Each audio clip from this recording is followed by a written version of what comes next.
বাংলাদেশ ভারত সীমান্তের একটি অংশে কাঁটাতারের বেড়া নির্মাণ নিয়ে ৩ দিন ধরে একরকম টানাপোড়েন বা উত্তেজনাকর পরিস্থিতি সৃষ্টি হয়েছে।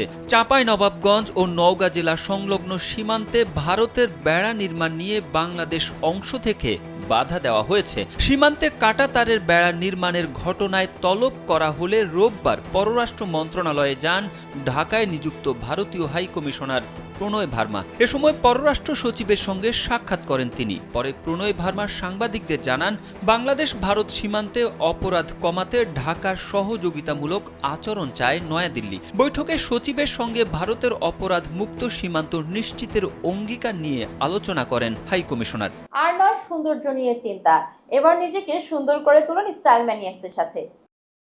তিনি জানান, নিরাপত্তার জন্য সীমান্তে বেড়া নির্মাণে দুদেশের বোঝাপড়ার বিষয়েও তাদের আলোচনা হয়।